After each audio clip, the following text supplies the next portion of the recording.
The colonel mocked her outfit, until a SEAL lieutenant's formal salute left the entire room.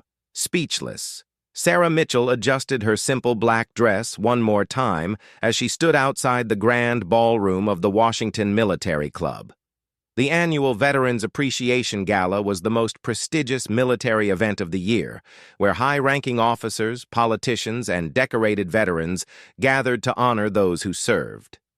Sarah had been invited as a guest speaker, but as she looked down at her modest outfit, she wondered if she belonged among the sea of formal military uniforms and expensive evening gowns. She had chosen her dress carefully from a thrift store, spending hours searching for something appropriate. The black fabric was clean and pressed, though slightly faded from years of wear. Her shoes were comfortable flats, practical rather than fashionable. Sarah had pinned her late father's Purple Heart medal to her dress, the only connection she had to the military world she was about to enter. As Sarah walked through the ornate doors, the grandeur of the ballroom took her breath away. Crystal chandeliers cast warm light over tables decorated with white roses and gold accents. Military personnel in their dress blues mingled with civilians in designer attire. The sound of polite conversation and clinking glasses filled the air, creating an atmosphere of refined celebration. Sarah made her way to the registration table, where a young corporal checked her name against the guest list. She noticed a few curious glances from nearby guests, their eyes taking in her simple appearance before quickly looking away. Sarah straightened her shoulders and reminded herself why she was here. She had a story to tell, and it was important that these people heard it. Near the bar, Colonel James Harrison stood with a group of fellow officers, his chest adorned with numerous ribbons and medals earned over 30 years of distinguished service. Harrison was known for his sharp tongue and traditional views about military protocol. He believed strongly in maintaining standards and proper presentation, especially at formal events like this gala. As Sarah walked past their group toward the reception area, Colonel Harrison's eyes fell upon her modest appearance. He leaned toward his companions, a smirk playing across his weathered face. His voice carried just loud enough for others nearby to hear his cutting remarks about guests who clearly didn't understand the importance of proper attire at military functions. "Some people really don't understand the significance of an occasion like this," Harrison said, gesturing subtly in Sarah's direction. "You'd think they'd make an effort to dress appropriately when honoring our military traditions." His fellow officers shifted uncomfortably, but none spoke up to challenge his words. Sarah caught fragments of his comments as she passed, her cheeks burning with embarrassment. She had expected to feel out of place, but she hadn't anticipated such open criticism. For a moment she considered leaving, but then her fingers brushed against her father's medal, and she found her resolve again. The evening's program began with cocktails and mingling, followed by a formal dinner. Sarah found her assigned table near the front of the room, surprised to discover she was seated with several other honored guests, including family members of fallen soldiers and recipients of various military decorations. As she took her seat, she noticed that Colonel Harrison had been placed at the head table, befitting his senior rank and status. During dinner, Sarah engaged in quiet conversation with her tablemates, learning about their connections to the military and their reasons for attending the gala. She spoke softly about her father, who had served 3 tours in Vietnam before losing his life in a car accident years after his return home. The Purple Heart he had earned for wounds received in combat was all she had left of his military service. As the formal program began, various speakers took the podium to address the assembled guests. Military officials spoke about honor, duty, and sacrifice. Politicians praised the bravery of those who served. The atmosphere grew more solemn as the evening progressed, with moments of silence for fallen comrades and presentations of awards to outstanding service members. When the Master of Ceremonies announced that Sarah Mitchell would be speaking about the lasting impact of military service on families, Colonel Harrison looked up from his dessert with mild interest. He had assumed she was someone's guest, perhaps a spouse or relative with a minor connection to the military. As Sarah rose from her seat and made her way to the podium, Harrison exchanged glances with his table mates, clearly wondering what this simply dressed woman could possibly have to contribute to such a distinguished gathering. Sarah stepped up to the microphone, her hands trembling slightly as she looked out at the sea of faces before her. The room had grown quiet, with only the soft clink of silverware against china breaking the silence. She took a deep breath, thinking of her father and the story she had come to share. The stage was set for what would become one of the most memorable moments in the gala's history, though none of the assembled guests could have predicted the revelation that was about to unfold. Sarah's simple appearance had already drawn criticism from some quarters, but her true identity and the reason for her presence at this prestigious event remained hidden, waiting to transform the assumptions and judgments of everyone in the room. The colonel mocked her outfit until a SEAL lieutenant's formal salute left the entire room, speechless. Sarah gripped the edges of the podium as she began to speak, her voice steady despite the nervous energy coursing through her body. She started by thanking the organizers for inviting her to share her story at such an important gathering. The audience listened politely, though some, including Colonel Harrison, seemed to be paying only half attention to what they assumed would be a routine tribute to a fallen family member. My father taught me that true honor isn't found in the uniform you wear, but in the courage you show when nobody is watching, Sarah began, her voice growing stronger with each word. He served 3 tours in Vietnam, not because he had to, but because he believed in protecting the freedoms we often take for granted. As Sarah continued speaking about her father's service and sacrifice, her words began to resonate with the military audience. She spoke about the challenges faced by veterans returning home, the struggles with adapting to civilian life, and the ongoing effects of combat trauma that families often endured together. Her insights were too detailed and personal to be second-hand knowledge, suggesting a deeper understanding of military life than her appearance might have indicated. Colonel Harrison found himself leaning forward slightly, beginning to pay closer attention to this unexpected speaker. There was something in her demeanor and the way she spoke about military protocol and tradition that suggested more than just the perspective of a family member. Her knowledge of specific military procedures and her comfort discussing complex issues facing the armed forces indicated a level of expertise that puzzled him. Sarah's speech took an unexpected turn as she began discussing the importance of recognizing service members who operated in classified missions, whose contributions to national security often went unacknowledged in public forums. She spoke with authority about the challenges faced by special operations personnel, the demanding selection processes, and the psychological toll of covert missions. Some of our bravest service members will never receive public recognition for their sacrifices, Sarah continued, her eyes scanning the audience. They operate in shadows, completing missions that civilians will never hear about, facing dangers that most people cannot imagine. These men and women deserve our respect and gratitude, even when we cannot know the details of their service. In the back of the room, Lieutenant Commander Marcus Rivera sat up straighter in his chair. As a Navy SEAL with 12 years of active service, he recognized the specific terminology and insider knowledge that Sarah was demonstrating. Her comments about special operations were too accurate and detailed to come from casual research or family stories. Rivera had spent the evening observing the various speakers and guests, but something about Sarah's presentation was triggering his professional instincts. Sarah moved away from the podium, walking closer to the audience as she continued her speech. This departure from typical formal presentation style surprised many in attendance, but it allowed her to make more direct eye contact with individual audience members. As she spoke about the bond between service members and the unbreakable trust that develops during dangerous missions, Rivera noticed something that made him sit forward in his seat. The way Sarah carried herself as she moved around the stage was not that of a civilian. Her posture, the controlled precision of her movements, and her spatial awareness all suggested military training.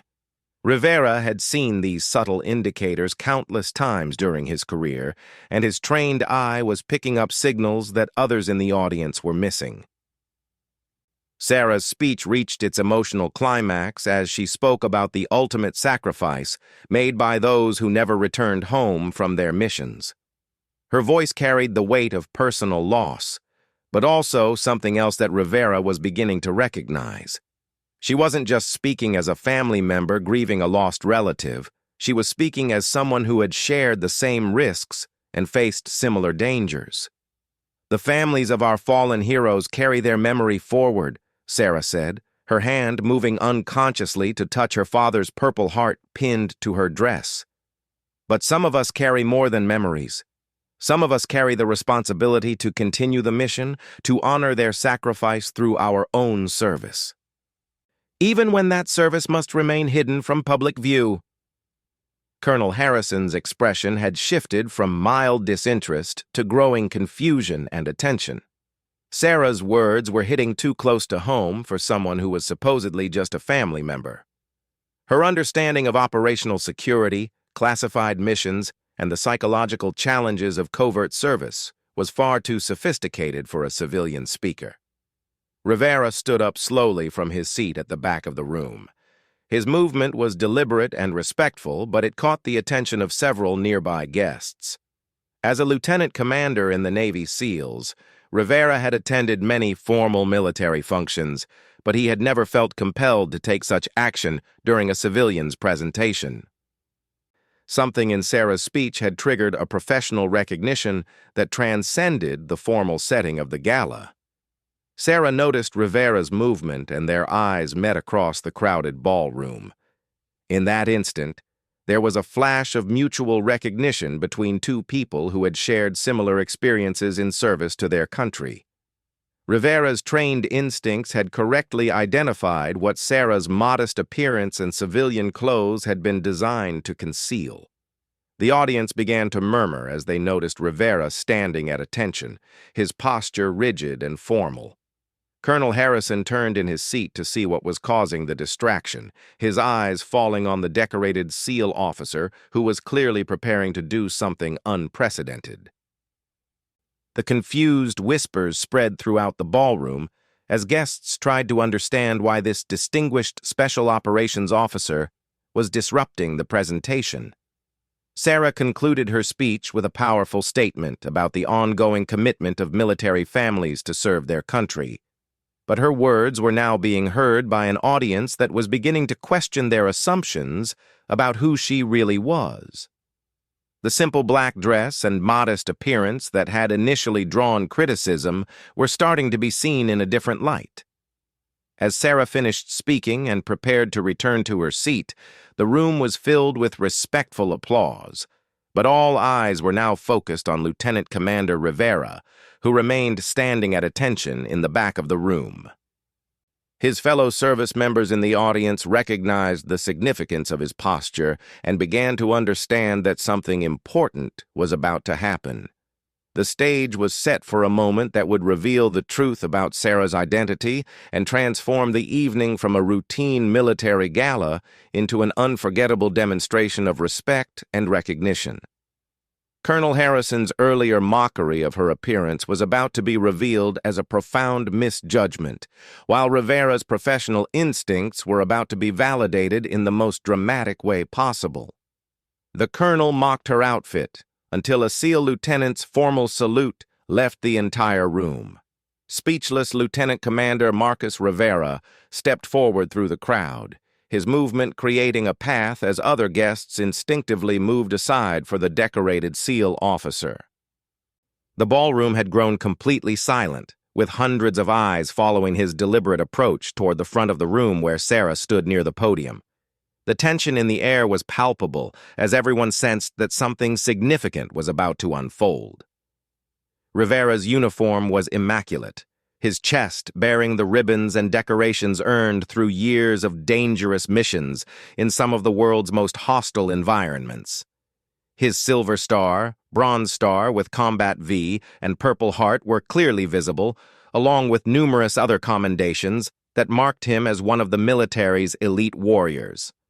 As he walked forward, his bearing commanded the respect and attention of everyone present.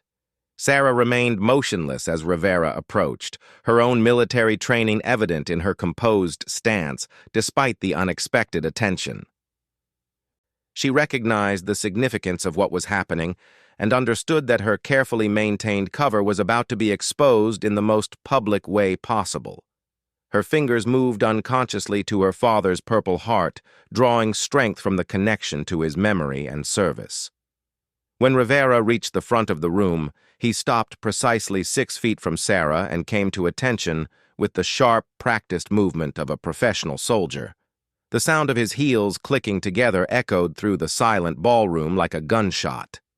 Every person in the room held their breath as they witnessed this unprecedented display of military protocol during what they had assumed was a civilian presentation. Rivera's right hand moved with precision to his forehead in a perfect military salute. His form was flawless, embodying decades of training and respect for military tradition. But this was not just any salute. It was the formal salute of recognition given between officers, a gesture reserved for fellow service members who had earned the right to be acknowledged as equals in service to their country. The impact of Rivera's salute rippled through the ballroom like an electric shock. Colonel Harrison's face went pale as the implications of what he was witnessing began to sink in. The woman he had mocked for her inappropriate civilian attire was being honored by one of the most decorated special operations officers in the room.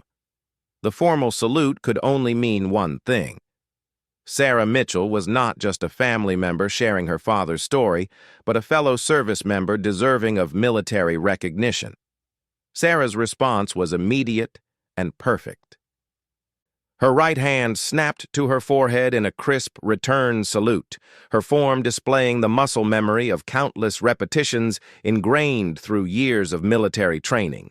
The precision and confidence of her movement left no doubt that she was responding as one officer to another, confirming what Rivera's professional instincts had correctly identified. The moment stretched for several heartbeats as the two warriors maintained their salute, honoring each other's service in front of an audience that was only beginning to understand the significance of what they were witnessing. When they simultaneously dropped their salutes with military precision, the sound of their hands hitting their sides seemed to break the spell that had held the entire room captive. A single voice from the audience called out, "Officer on deck!" The traditional announcement caused an immediate reaction among the military personnel present. Chairs scraped against the floor as dozens of service members rose to their feet and came to attention, their instinctive response to the recognition that a fellow officer was being honored. The civilian guests remained seated, confused but sensing the gravity of the moment. Rivera spoke in a voice that carried clearly throughout the silent ballroom. "Ladies and gentlemen, it is my honor to recognize Lieutenant Commander Sarah Mitchell, United States Navy, Special Operations Command. Commander Mitchell has served multiple classified deployments in support of counterterrorism operations and has been awarded the Navy Cross for extraordinary heroism in combat." The revelation hit the audience like a thunderbolt. Gasps of surprise echoed through the ballroom as the truth about Sarah's identity was revealed. The modest woman in the simple black dress was not just a family member sharing her father's story, but a highly decorated special operations officer whose service record rivaled that of the most elite warriors in the room. Colonel Harrison felt his stomach drop as the full weight of his earlier comments crashed down upon him. He had publicly mocked and criticized a fellow officer whose service record far exceeded his own. The Navy Cross was one of the military's highest decorations for valor, awarded only for extraordinary heroism in combat against an enemy. Sarah Mitchell was not just a service member, She was a war hero whose achievements had been hidden behind her deliberately modest appearance. Sarah stepped forward and spoke in a clear, strong voice that carried the authority of command. "I chose to dress as a civilian tonight because my work requires me to blend in, to be unremarkable and unnoticed. In special operations, we learn that the most dangerous enemies often hide in plain sight. And sometimes the most important missions are carried out by people who look like everyone else." She paused, her eyes finding Colonel Harrison in the audience. Her gaze was steady and professional, without anger or vindictiveness, but with the quiet confidence of someone who had proven herself under fire. "I've learned that true strength doesn't always wear a uniform, and that honor isn't measured by the cost of your clothes or the shine of your shoes. Sometimes the most important service happens when nobody knows you're serving at all." Rivera remained at attention beside Sarah as she continued speaking. "My father's Purple Heart reminds me every day that service comes in many forms. He served openly as a soldier in Vietnam. I serve in the shadows, protecting freedoms that most people take for granted. Both forms of service are necessary, both are honorable, and both deserve respect regardless of how they appear on the surface." The standing ovation began with Rivera, who started clapping while maintaining his military bearing. The sound was soon joined by every service member in the room, then spread to the civilian guests who were beginning to understand the magnitude of what they had witnessed. The applause grew thunderous as people rose to their feet, honoring not just Sarah's revealed service record, but the lesson in humility and respect that her presence had taught them. Colonel Harrison stood with the rest of the audience, his face red with embarrassment and shame. His earlier comments about proper attire and understanding the significance of military functions now seemed petty and superficial in the face of Sarah's extraordinary service record. He had judged a book by its cover and found himself completely wrong about what lay beneath the surface. As the applause continued, Sarah and Rivera exchanged a brief handshake, the gesture of mutual respect between warriors who had faced similar dangers in service to their country. The moment would be remembered by everyone present as a powerful reminder that true heroism often comes in unexpected packages, and that appearances can be deceiving when it comes to those who serve in the shadows. The evening concluded with Sarah receiving a standing ovation that lasted several minutes, but the real impact of her revelation would last much longer. Colonel Harrison learned a valuable lesson about assumptions and respect, while everyone present gained a new appreciation for the hidden warriors who served their country without recognition or glory. The simple black dress that had initially drawn criticism became a symbol of the humility and sacrifice that defines the finest traditions of military service.